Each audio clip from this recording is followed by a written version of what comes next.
Nathan. And this is Fanimated, an animation fan podcast where we get a chance to geek out about our favorite animated media. In this case, one of our favorite classic anime. Cowboy Bebop. Bang, bang, zip, zip. I don't know. Okay, sure, Kelly. Great cowboy impression. That's me as cowboy. I am the cowboy Andy of this podcast.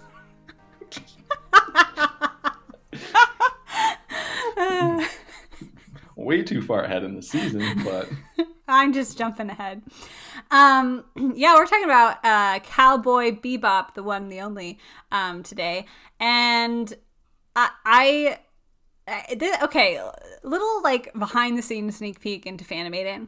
Usually what happens is I either like have a specific topic I want to talk about and try to find someone else who's watched it, or I hear someone, like one of my friends, talking a lot about a specific piece of media, and then I will watch it so we can talk about it.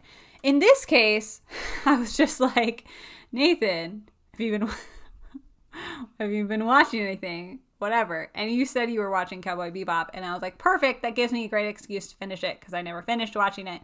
And so I guess my question is, Nathan, what got you to watch Cowboy Bebop in the first place? Like, it wasn't my prompting, because a lot of the times it's my prompting that gets you to watch something, but like...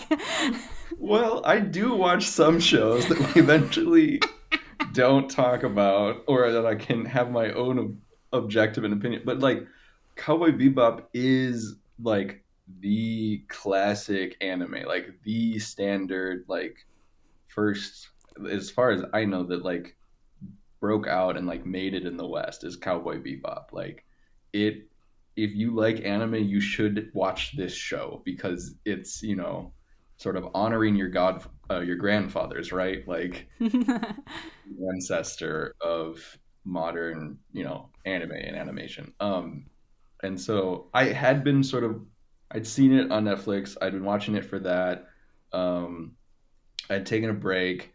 You brought up that we needed a new topic. I was literally just like on TikTok, and a clip of it came over my TikTok, and I was like, all right, this show's like good. Why did I stop watching it? I don't know.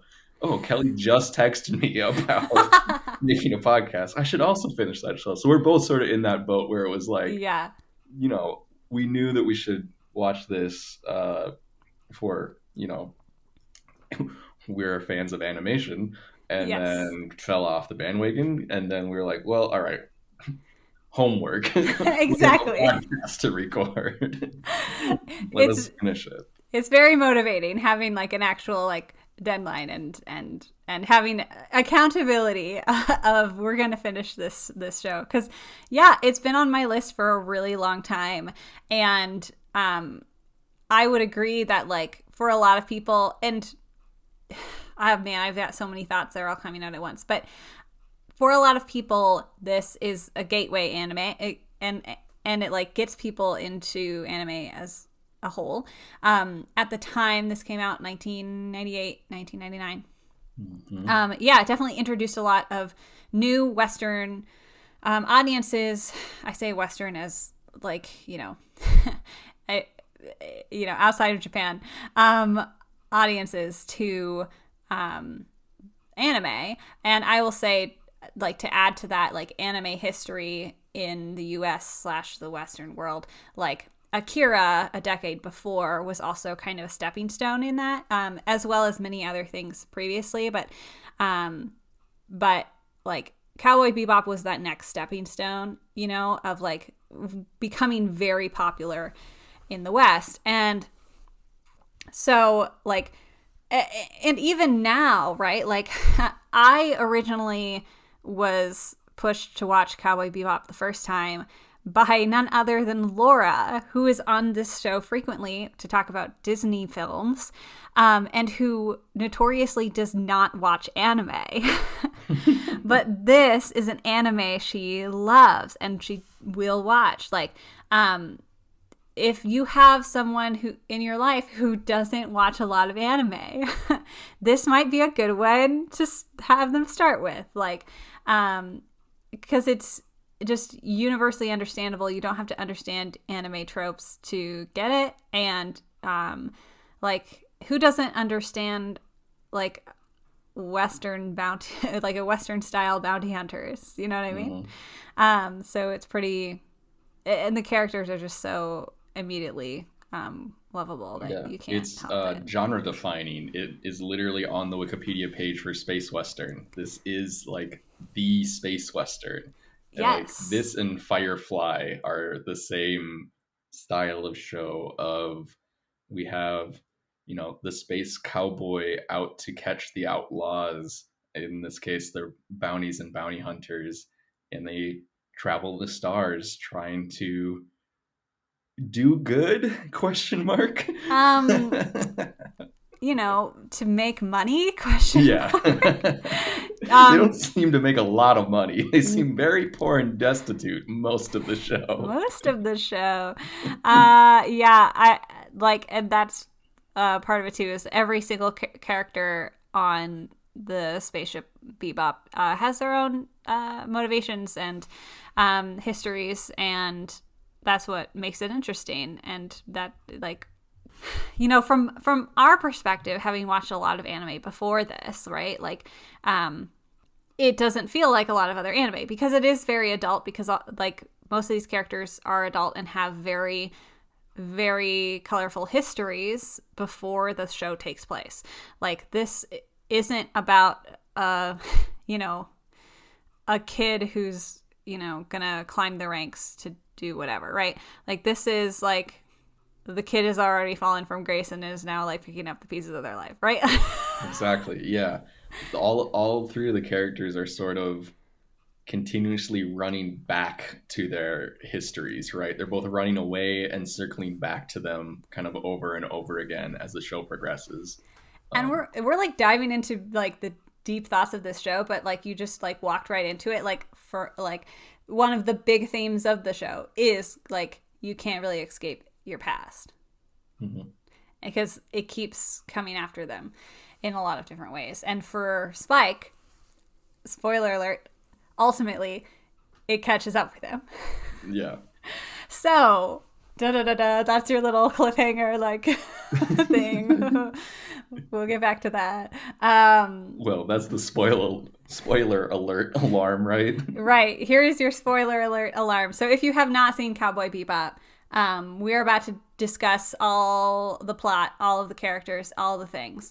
And so ye be warned. But I will say this is a show where if you haven't seen it and you hear what happens, I don't think it's going to like ruin the experience for you. Yeah, this like show, um honestly, the plot throughout is kind of the weakest part in my opinion. And it's still a great show. And Mhm. so Mhm. the strongest part of this show is that sort of 3 by 4 nostalgic hand drawn animation, the artistry of it, the musicality of it, the sort of character stories.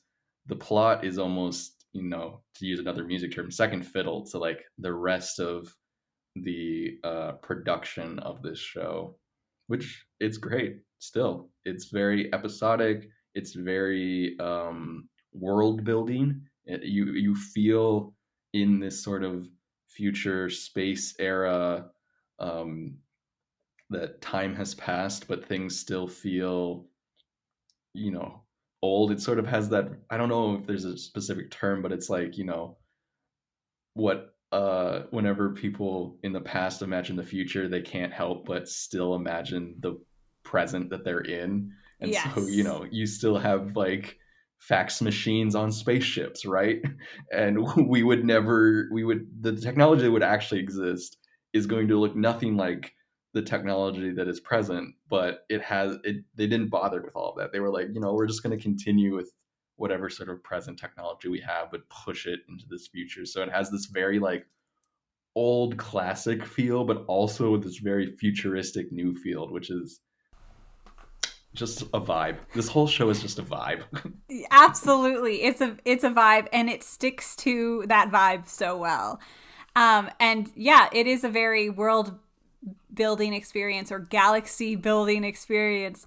And that's what makes it so fantastic. Because, like, the basic premise, right, is we have this group of bounty hunters who are flying through space after bounties to make money. And ultimately, the show is very episodic, and every single episode is a new bounty, is a new exploration of the world and of the characters, right?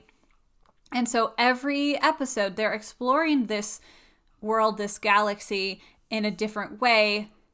In what's interesting is every single episode is like a completely different corner, like very specific little corner of this galaxy, and it is always so thriving with rich and unique characters and concepts that make it feel like it is part of this broader universe, which is just, it's really brilliant and wonderful. Yeah, couldn't agree more. So, so let's talk about the crew of the of Bebop, and first and foremost, our main protagonist. Even though I feel like they're all pretty, the three at least are pretty equal in some Yeah. terms, but Spike is our cavalier cowboy here, so we should probably start with him.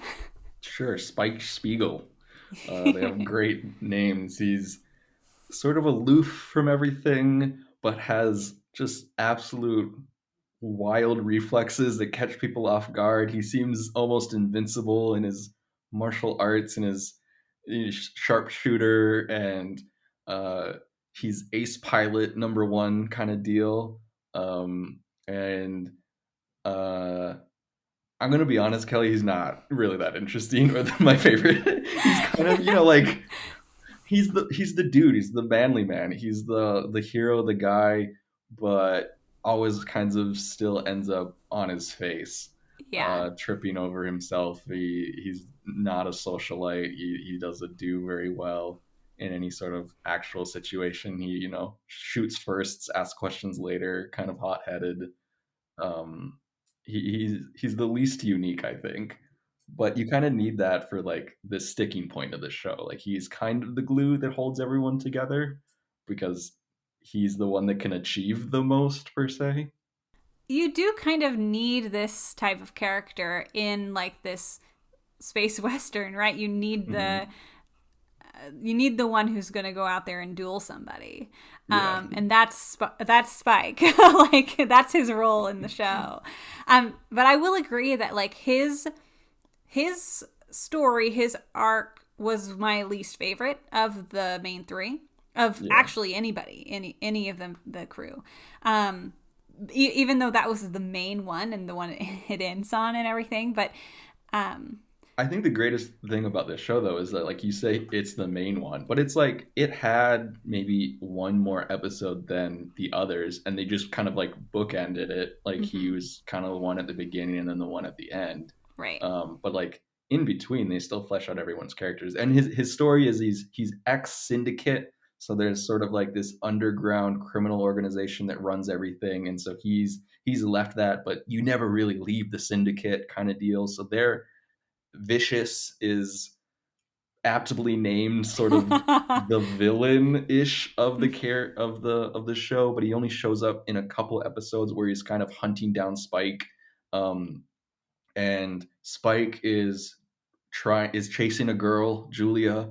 Um, her name sends him running to the next planet to try and catch her and chase her and see a sight of her. But you never really get to like see what their relationship was or why or who she is, and so it's very uninspiring per se. Because you don't get that emotional connection with them or with Vicious, because like Vicious was on Spike's side, like they were on the same side at one point, right? Like they both, Julia and Vicious, fall flat in my opinion because you don't have an emotional connection, and they do some little flashbacks and things to make you try to feel some emotion towards it or at least understand Spike's perspective. But at least for me, like it wasn't there. Like it still is like interesting, concept, and you know, ultimately, Spike tries to convince Julia to run away from their past and everything, but then he ends up just running towards it again at the end. Mm-hmm. And yeah, that whole concept, the whole syndicate thing, just felt very out of place to me. It Um, felt so small. Like, how are these mhm. people actually that powerful in this huge universe? Like if we saw more hints of it throughout the episodes, that would maybe help with that. But because you only get a couple episodes, and granted, they are epic episodes with Mm. Vicious, right? Like Vicious is a terrifying villain. He's just not like that interesting. You don't know enough about him to relate or find him empathetic or anything. I think it makes me think what makes him scarier than any of the other antagonists that we've met throughout the journey. He's got a creepy crow and his name's Vicious. Like, it's essentially aesthetic. He's like, fear me, aesthetic. Like, Yeah. And from my perspective, right, he stages a coup in the syndicate, and bloody coup to take over power, right? And mm. then it just feels like, well, aren't you a great emo boy? Good for you. I don't. Yeah. uh But so Spike's like story isn't that interesting, but I think Spike in all of the other stories and in his relationship to the other characters though is really great. I think yes, I would some of agree. the things he shines at is he's constantly being this like I don't need anybody, I'm a loner, and then goes and saves everybody every time and cares so much, and that's like the perfect like uh job to play for that character. Um and so I think even though he's quote unquote the main, I think he's when he is playing the supplemental role, I think he's a much better character for the story. I would agree. I would agree. And nothing to say of the just the excellent chemistry there is between all of the characters that are on the ship. And he is a vital part of that balance between everybody. Mm. And he is the rogue one who'll go off and do his own thing. I mean, so does everybody else. But let me Yep. correct myself. Everyone's doing their own thing, right? But yeah, Spike will ultimately, he starts to care for the other characters he and Jet pick up along the way. And at the beginning, it's just Spike and Jet, and then they, kind of gather everyone else. But yeah, Spike really does care for everybody. So even if he Hmm. pretends to be aloof, um, which leads us into Jet. Let's talk about Jet as while Spike is off, taking care of business. Jet is it's his ship, right? Yep. He's the captain. It's his ship. He's the only one with at least some semblance of maturity and a moral compass. He's the dad of the group. He is, yes. And I, for me at least, is he my favorite character? I don't know, but his backstory was my favorite to learn about. Mm. Yeah, because he was an ex cop, basically, right? Hmm. And he couldn't put up with the corruption in the police system, and he got injured. That's a big part of it too. And kind of learns about all these other things going on, and is why he leaves. Part of why he leaves, right? And because of that, it's very interesting because he, it's very opposite Spike, who's coming from a criminal background, Hmm. and here's Jet coming from a more upstanding citizen, right? Yeah, it's like they both are trying to like make good, but uh Jet was quote unquote like doing good as a cop, but then kind of both lost his way, plus got out of the game, plus never left the game. That's a big deal as well, is that he's the black dog because his name is Jet Black, and so the black dog doesn't ever release when he's got a bite of the enemy, right? And Mm-hmm. so that was a whole phrasing that was going on as well. And so he's sort of chasing all of these like old perpetrators as well, and has sort of ex cop friends that are giving him tips along the way. And sometimes the ex cops are the cops that actually betrayed him, and he's got all this sort of Mm-hmm. secret espionage and things that are going on. And um, I think, yeah. And then there's a woman, but he's not chasing her like Spike is chasing Julia. It's very much more like a we met at the wrong time kind of deal. Mm-hmm. And now that we're seeing each other, I'm glad you're well, but I don't need you to run away with me. Right. I just need to know that you're doing okay.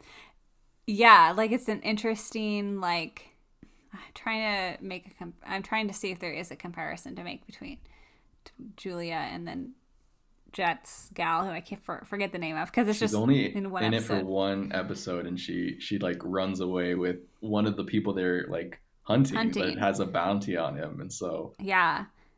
Because she doesn't go with Jet basically because Jet is too good. Like because she's like, you know, she wants to make her own mistakes sort of idea, right? Like not wanting Jet to like protect her so much. But of course, she ends up in a pretty bad situation. But it's kind of clear that Jet still wasn't like completely over her when they meet again, you know? And so then he's got to, that's what the whole episode is about, basically, is kind of like moving on from that, which I think was done really well. Which is why, like, it's like that episode, it's the episode where he, like, you know, is going face to face with the guy who, like, supposedly hurt his arm, right? It's like all of those episodes are some of my favorite episodes, and that's why I like his backstory the best, you know? yeah, it gets the least amount of screen time, which is kind of, I don't know, disappointing, but um, it's much more dynamic, I think, and less stereotypical than Spike's is. Yes, like Spikes is very much this is an anime. And Jess was a little more off the beaten path and interesting. And yeah, and Jet is just a character as the dad of the group, right? Yeah, he's just, you know, he's the one who will like yell at everyone to keep things clean or to do this or do that or whatever, but then still like has everyone's best interest at heart. And you know, it's just the little things, right? Of all these characters have their little traits and little quirks, and you know, Spike is always smoking a cigarette, and Jet is always like taking care of his bonsai trees. Like, it's just all these little things that make up a character, which is fun. Mm-hmm.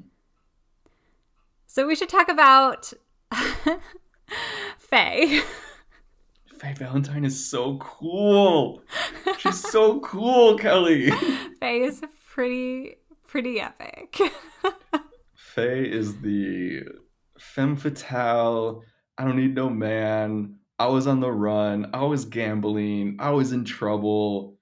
Absolutely just iconic character design. Like there is no like there's few like female character designs in sci-fi like more iconic than Faye Valentine. You've probably seen it everywhere. The yellow jumpsuit, the weird suspenders, like the only other person I can think of is like Lilu from what is it, The Fifth Element, or Sure. yeah, The Fifth Element. Like just on that level of iconic imagery, and you would sit there and you would think, oh, this is a perfect, you know, Jet Faye romance. No, they just bicker constantly. They are siblings more than anything else, right? Like they're Yeah. just bickering and at each other's throats. But they still are going to look out for each other, right?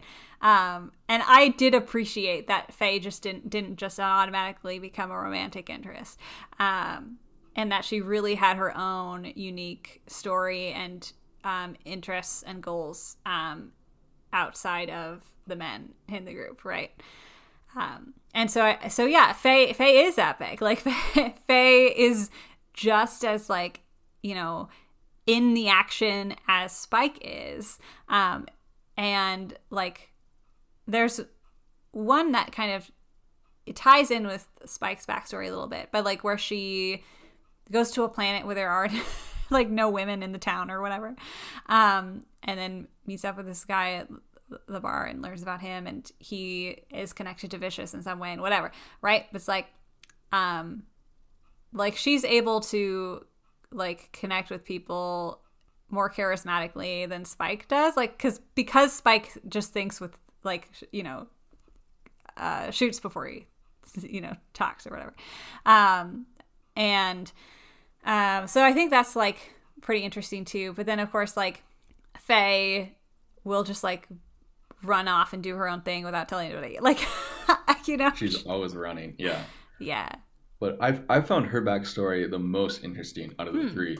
Not just because I liked her character the most, but like she is been essentially awakened from cryo sleep in this future and has lost all of her memory. And so where all of these other characters are running away from their past, Faye is like trying to find anything to hold on to of her past. Mm-hmm. And so you get the flashback of the episode that her solo episode essentially, that like when she came out of cryo, she's in incredible medical debt, and her lawyer is like double crossing her and like is in love with her but is like trying to dump his debt onto her, and he fakes his debt, like this whole very soap opera-y story of her coming out of cryo. But then she's trying to find anything about her history and her past, but also running away from all this debt that she could Yes. essentially never pay off. She's indebted forever to this hospital for keeping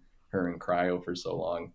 Um, and then, but this leads into like one of my favorite episodes is while Faye is off running away from the group and her problems and her debt and is gambling on horses, Spike and Jet get a VHS delivered to them. Yes. Ancient technology in quotes, right? Yeah. And they have to go try and find a VHS player, something that maybe us modern humans have felt a need for at some point or Yeah. other to try and find it. And so the entire episode is quote unquote like kind of about Faye. You don't like really know what's on this tape. You got a glimpse of it, and it's like old schoolgirl camcorder video that someone has taken of like her friends at the beach. Mm-hmm. And in this world, Earth is like a disaster. It's falling apart. Like there's no place on Earth that looks like this anymore. And they, Spike and Jet mess it up like they always do. Break the VHS player, break the tape. Got to go find a new one. And most of the episode is just them trekking into this like underground flooded Japanese superstore. Yeah. and and like no dialogue, no like plot progression. It's just like them traveling through beautifully like drawn, desolated, dystopian, Japanese homage to the tech industry that existed in 1998, right? Yeah. Like they're kind of both making fun of but also celebrating and showing off the technology achievements of themselves. And they eventually make it to their VHS store, and they go, well, what should we get? The biggest one, I guess, and bring it back to their ship. And then it doesn't play their VHS because it's the wrong It's the size. wrong kind. It's like, or they found the VHS and the thing is a beta or something. Yeah, Yeah, it's yeah. the It's the wrong wrong format. kind. Yeah. Oh my Oh, gosh. it's It's so so stupid. funny. Yes. Oh man. And that's like, another side note. It's just like this is a it's like space drama sort of, but also it's like very funny. Yes, yes. The comedy and drama go hand in hand. Um, Absolutely. and so, but yeah, but eventually they do find something to play the tape, and they're all kind of sitting around it, and then they see Faye shows up on the videotape, and this is the first time that Faye has seen or experienced or received anything from the life before the coma. Hmm. And so it then starts just spiraling into this story of her trying to continue to find this past. And it's this really nice episode of like them doing something for Faye Mm-hmm. with no other incentive really. Yeah. And it really like it is eventually kind of like brings them apart, but it also brings them together. So Yeah, yeah, it is really sweet. It's one episode that they're not chasing a bounty. They're chasing another mystery. And yeah, Faye's history is really fascinating.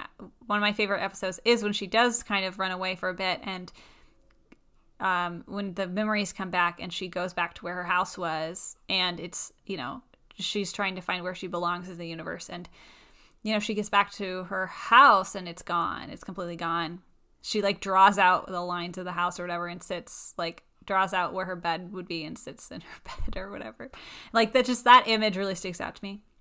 And yeah, and so she goes back to the spaceship, and this is like near the end when like Spike is in his whole phase against the syndicate and stuff, and Faye is like, talking about how she doesn't feel like yeah, she really is like lost and she doesn't have anywhere to go, and but she can go back to to Jet and to Spike and to their life there. So well, it's like she still has found a new life, mm-hmm. that's worth Yeah. something. So yeah, Faye's whole journey is a wild one. Lots of tumultuous times. Should we talk about the best character in the entire show I was then? about to say, yeah, can we talk about Edward?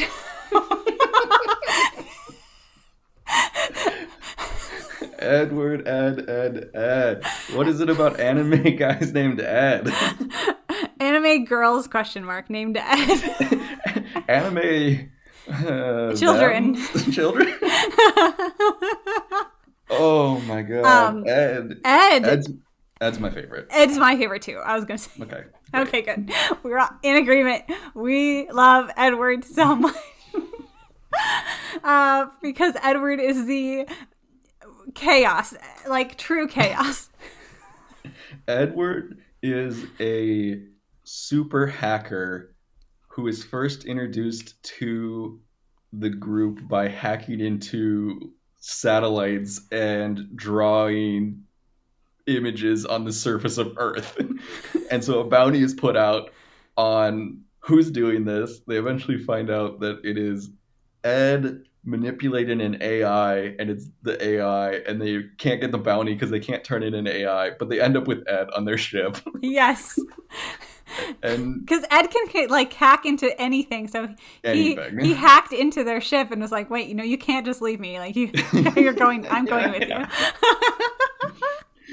So Ed ends up being their tech genius, and she can, yeah, like she has the wonderful like, it's almost like Jinx in Arcade, where like the little drawn images pop up over the top, except for Ed, Yes. it's all these smiley faces. Yes. And so Ed accompanies them on different missions and what. But to describe Ed, Ed is a child and is essentially in a tank top and like underwear and is like the gangliest teenager you've ever seen. Yeah. But also has like, and is just like androgynous and has the name Very. Edward, but uses mainly she her pronouns. Yep.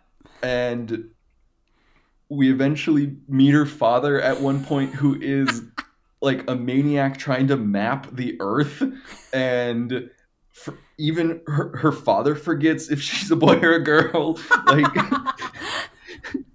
if you want like a non-binary character that existed before probably the non-binary terminology, like it's Yes. Ed. It's Edward. Yeah. Absolutely. And I love Edward because she is like so childlike and yet so like a part of this team, you know what I mean? But she still just like wants to play a video game or whatever, and I love her physicality and all the physicality in this show. Like that's one of my bullet points here, is that like the animators as actors acted superbly, because everyone, the way they walk, the way they sit, the way they the way they move their bodies when they talk. Like, everyone has such strong character physicalities. And Edward is a prime example because she's like always flopping around on the ground. She's never like using any sort of furniture correctly. She's just noodles, just no elbows or knees, just everything is a curved line that comes out of her torso. Constantly moving. Like, yeah, just very intense. Of course, the bright orange hair, as, you know, any anime character like that would have. Yes, yes, yes, yes. And then I watched it with subtitles. So I don't know what the dub is doing, but she's also like speaking in rhyme all the time. Like she has a very like Oh. sing-songy rhymey thing going on. Um Yeah, I watched whenever English dub. So like Oh, interesting. she was like Edward, Edward, and she talks as like Edward knows these people, or like she talks in the third person. Hmm. Yeah. Okay. So it would just be like interludes where she'd be like, like chime chime, here's the chime, chicken dinner. Like those would be like subtitles, but it would be whatever like in Japanese would be like rhyming. It's just like echoing rhyming Oh, words and it like interesting. wouldn't make any sense. And I'm like, that's funny. Whatever is happening, that's funny.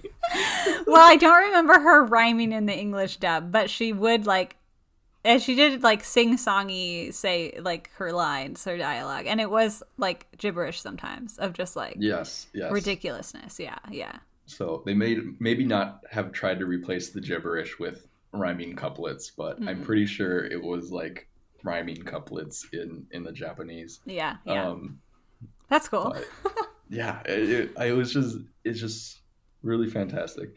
And then Ed also gets like their little backstory of like finding this like orphanage that she grew up on that she's sort of like dragging Faye along and like she knows where the footage of Faye is and so then like she's leading them along and like sort of eventually finds um she eventually just like leaves with their dog Ein Yeah. who they're a duo on Earth to follow her dad? Does she follow her dad, or See, does she that's just the sort of thing that's go on yeah. her own? It seems. That's the thing that's interesting about Ed's um leaving is that she doesn't specifically say and it doesn't really make clear.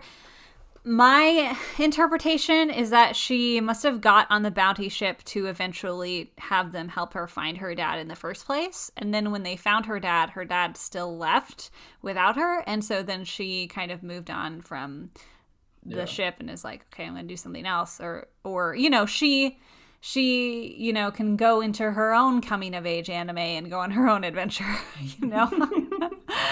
Yeah. In terms of like this, like is and isn't a found family. Like it is a found family for as long as it lasts, but it Mm, never is like really going to last that long. And Ed doesn't seem like a person who sticks around in a place for very long either. And so, no.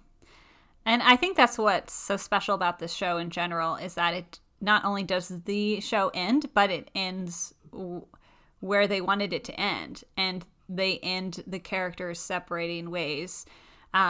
And I think the ending is really, really lovely and well done. mhm, It was I it agree. was shocking to me actually. I was not expecting it. I was Yeah. like, yeah, Well, the other, like, I mentioned Firefly. Firefly ends horribly, right? Like, it's a disaster of they wanting to do a bunch of series and not getting any of the money or the time. hmm And so, like, having this show just, like, exist in its completion is, like, just so strong for it to continue to exist, right? yeah, Like, so many shows are very popular when they're airing, and then, they might end poorly, and then no one's ever going to watch it ever again, right? Like only the shows that end and are a complete set will people like actually encourage others to go watch. And we encourage, people to go watch this, of please. course, yeah. And I think it really comes down to directors who do take a stand of this is where it's going to end and this is what I'm going to do, because like for this director, he didn't want to, like, this was a very popular show, they could have kept going, but he did not want to, he didn't want to be tied to one show for that long. um and wanted to create other work, even though nothing of his other work surpassed Cowboy Bebop ever. But like, I from a creative standpoint, I don't think that's the point. But like he still was able to end it the way that he wanted to, and that is what like makes it so much, just add so much more depth to it. Because if it ended with, a cliffhanger or an open end kind of thing, it just wouldn't feel the same.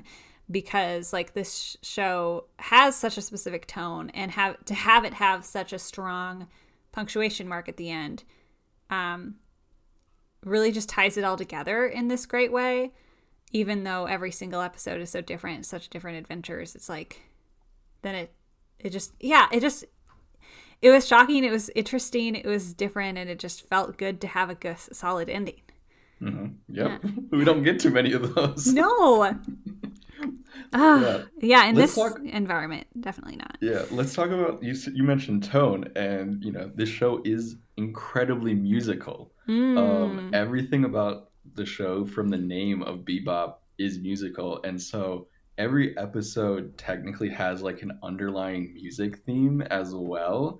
And so there's many blues, there's many westerns, but every once in a while it's like there'll be a show called a waltz, and the music in the background will be a waltz, and Mm-hmm. it'll be a story of three characters or something, or like Mm-hmm. some of them are very like on the nose. Like I think there's an episode called Heavy Metal Queen, and it's Yeah. truckers listening to rock music, and it's very on the nose. But some of them are much more subtle. Some of them are much more undermined, and so it's absolutely it's so locked into that theme that Mm-hmm. even though every single one of these things are episodic and different, it all is feels so connected, and that music does the same thing of it's Yes. like fully composed, everything is being done for a reason.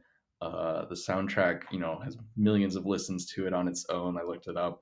um, and so, and even in the like intro cards, there's like some things of like uh the genre in its completion will be known as Cowboy Bebop is like what the like ad cards Oh. always say. And so like they're trying to they had this goal of this creation of the show will be its own genre, and we talk about it as space westerns, but they had this idea of the genre of music of this show, and this like musicality of it was so important. It's like the artistry of this show is what makes it so impressive to watch to Yes. me. um, Absolutely. And like with every different genre of music is a different genre of visual cinematic style, right? Like in different colors, different actual like uh you know like tones is the word you're using for music, but also like tones in color palettes, like like it sounds strange to say that like every single episode was following a different pattern, right? With music, with the cinematography, with the genre, but it all feels so Cowboy Bebop. Like it all connects so well together. And mhm. it's just like so unusual that I like you can say that. The episode you were talking about, where Faye finds, I believe the guy's name is Gene, who's a sort of a blues player in a Yeah. bar.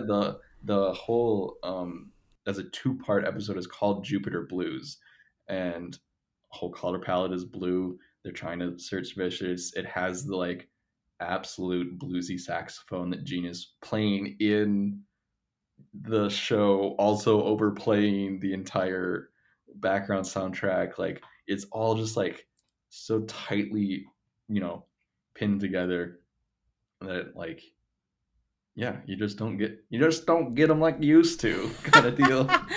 I know. I hate to sound like the old people, but like yeah, it is so different. Everything's done very thoughtfully, and like not to say that modern media isn't, of course, but um I think that just like isn't the focus. Like yeah. they went into it knowing that they wanted to create this genre and this focus of intertwining the music with the story, with the titles, with everything that's going on as another like character of the world building.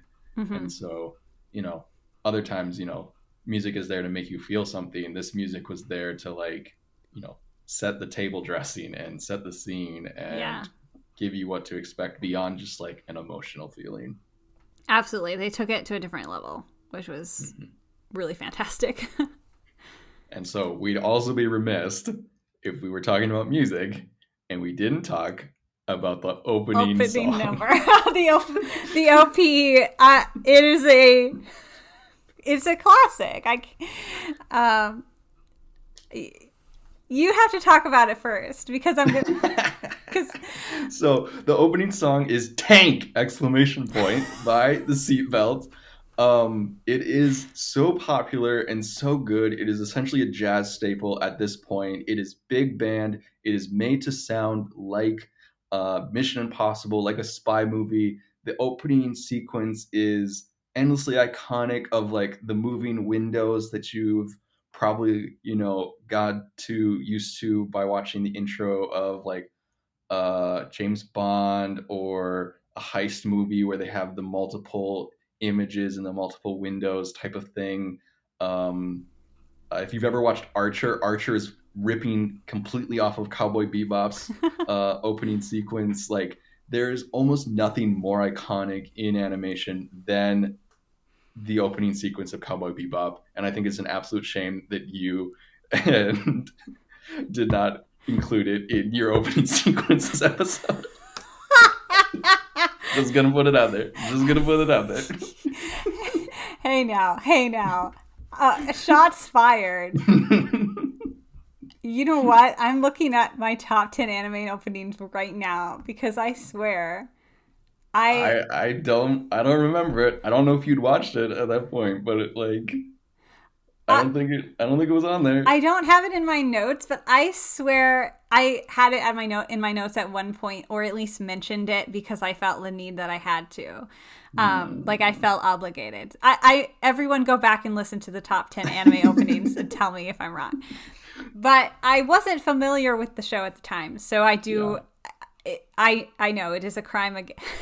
It's a crime, but I have another crime to commit right now. I skipped the intro every single time.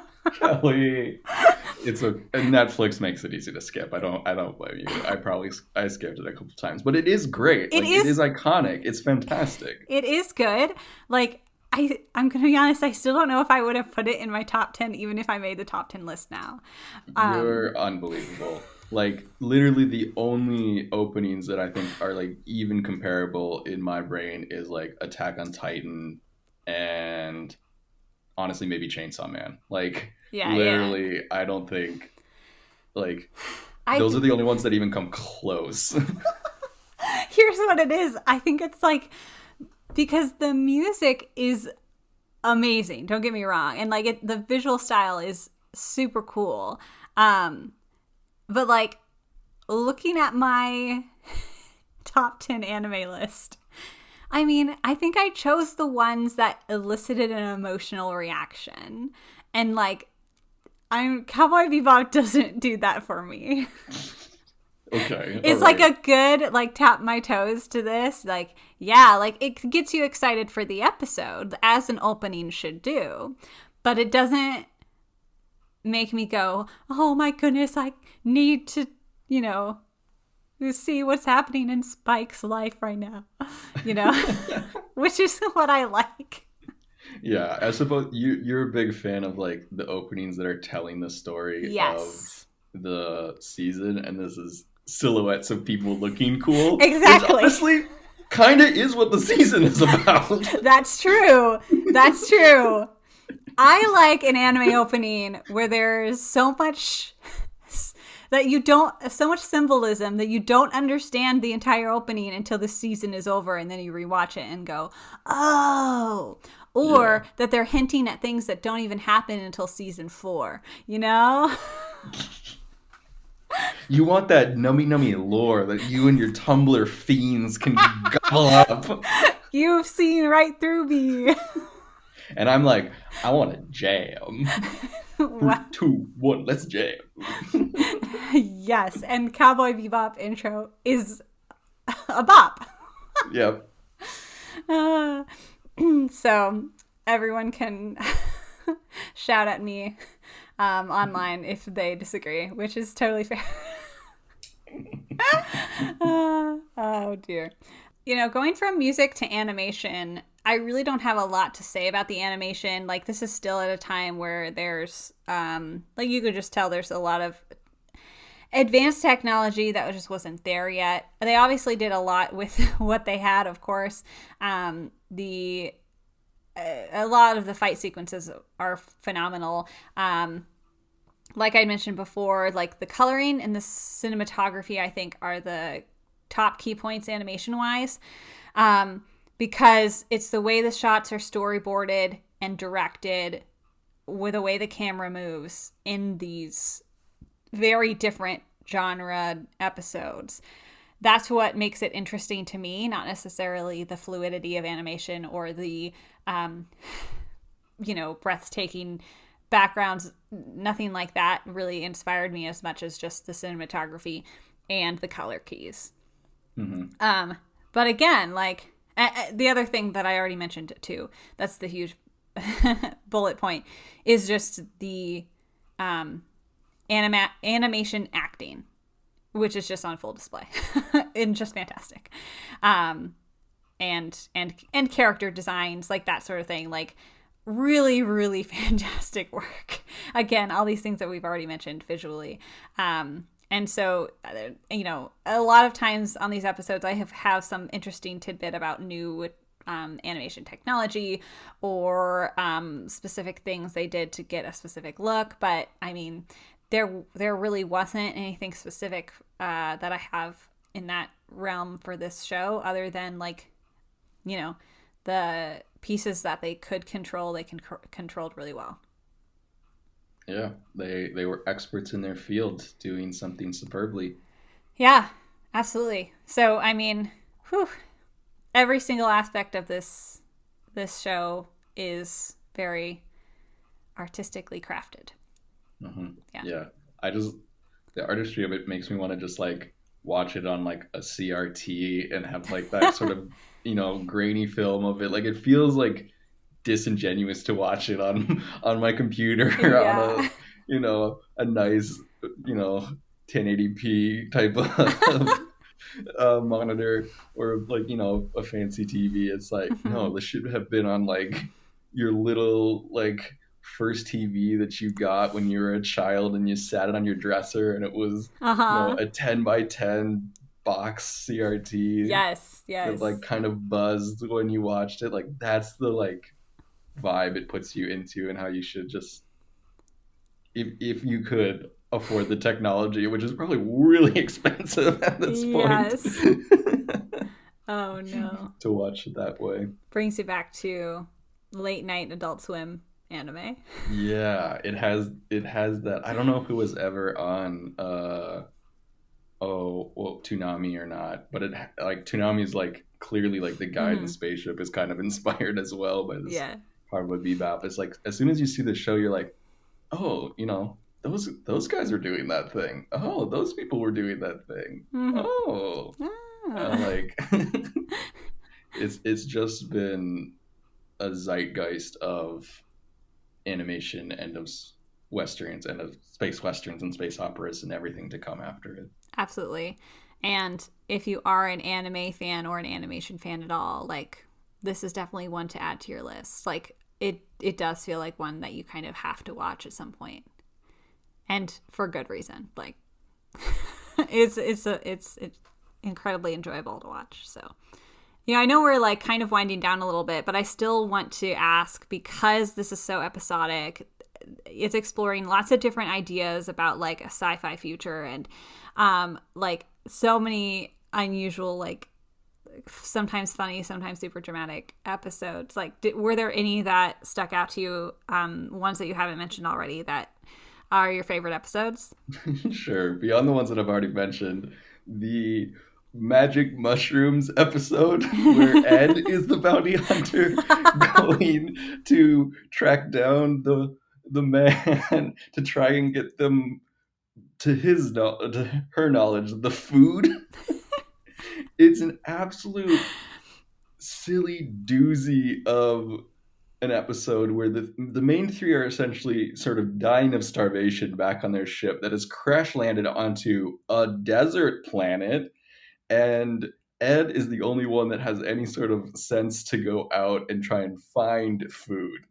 And Ed runs into a different group of two bounty hunters that are chasing after a man selling expensive mushrooms, and it's the most Scooby-Doo hijinks chase that you've ever seen, with a train and And cars explosions and and yeah. And a cars and cow. yes, and a cow.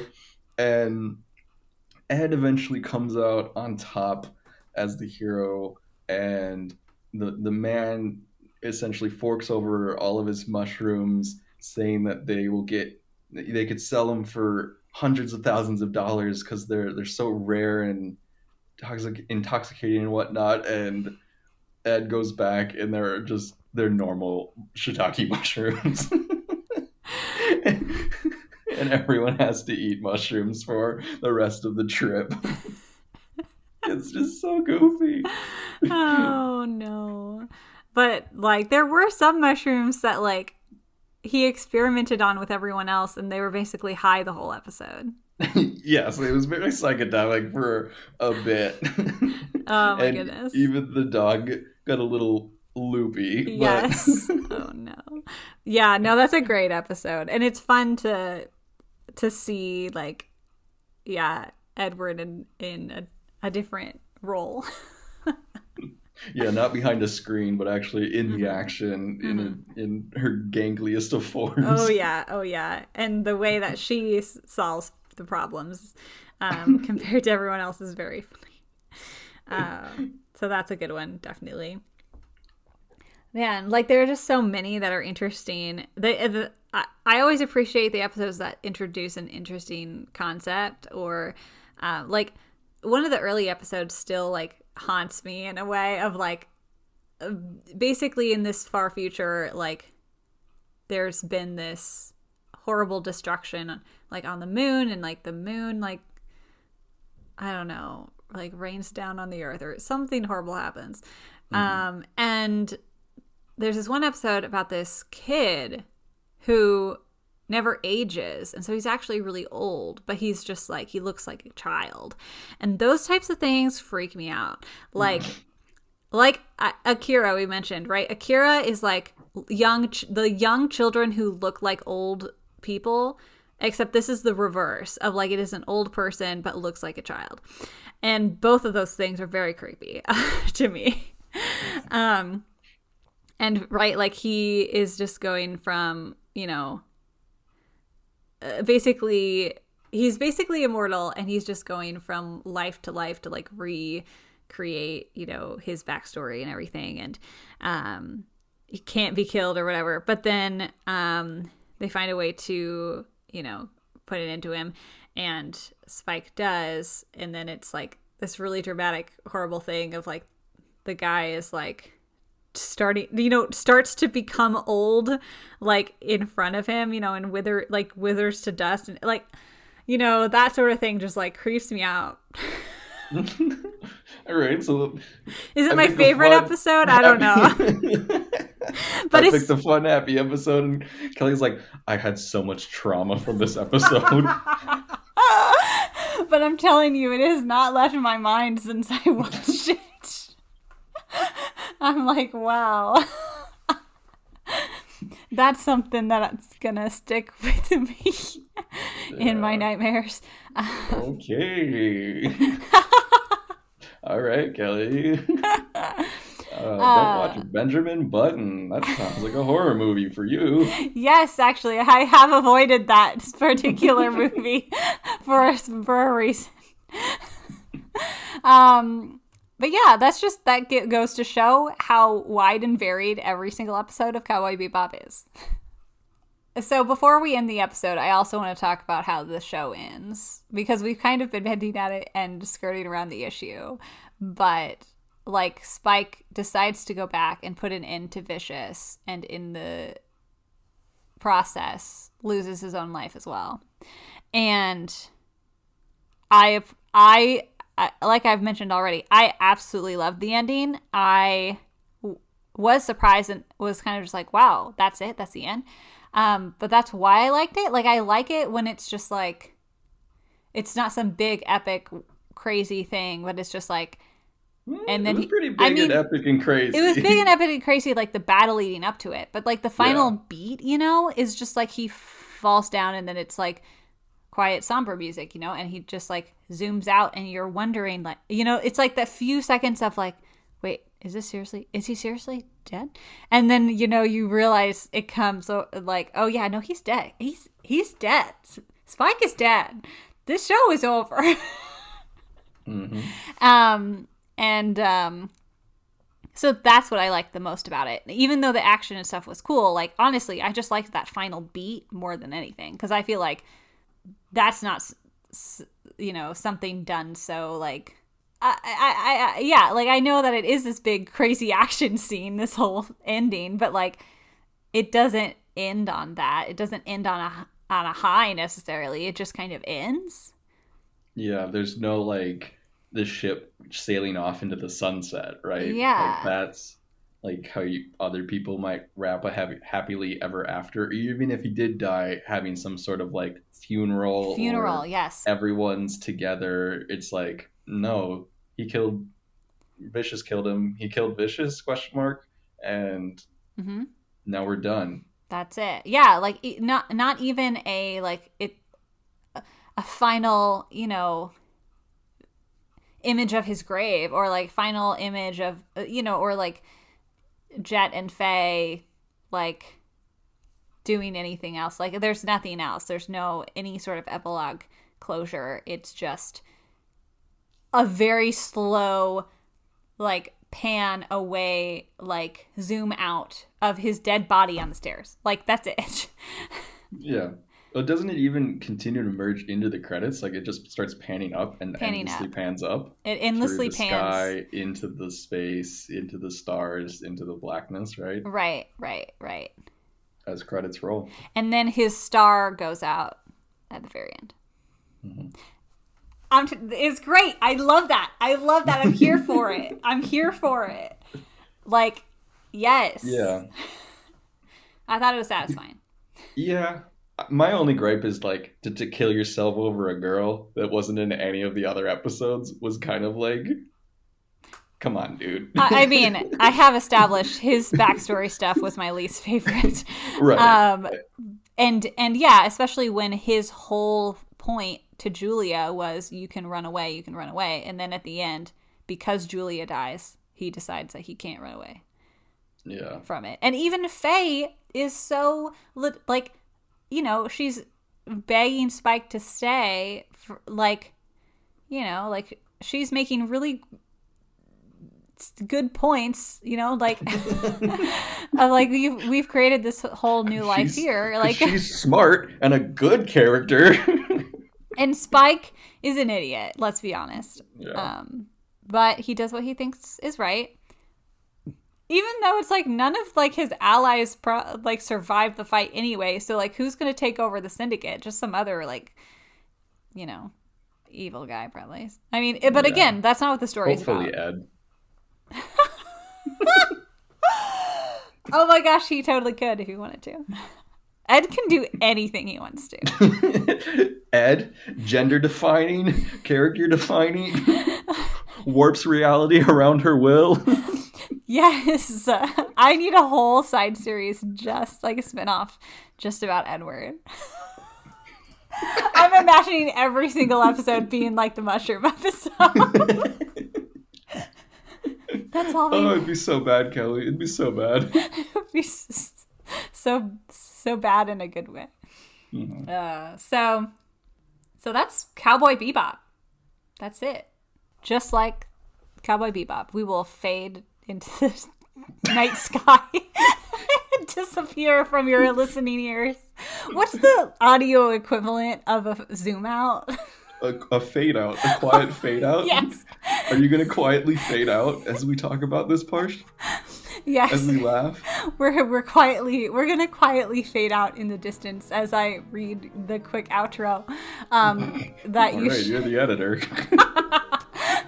that you should become a Patreon member at patreon.com/fanimated so you can be a part of making this podcast possible and hear dozens of bonus episodes and vote for upcoming episode topics. You can follow us on Instagram, Facebook, and YouTube at Fanimated Podcast to stay up to date with all things animated.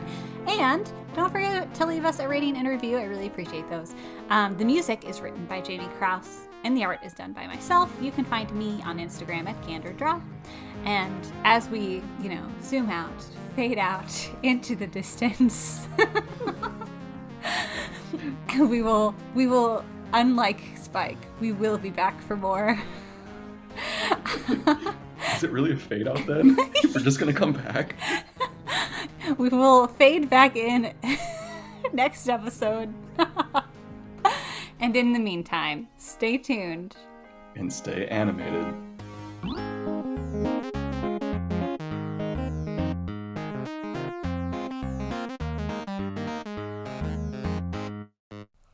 And We'll see you in the We'll see stars, you in the Space Cowboy. oh, Space Cowboy. There we go. Here we are, fading into nothingness. Oh, we're still doing it? Well, you need something to have as you fade out. I don't think we're as good at this as they were. You should probably just go watch the show. Probably should just do that. Now that you're done listening to us fade out. Are we gone yet? Am I gone yet? Is it over? Have we faded all the way out completely?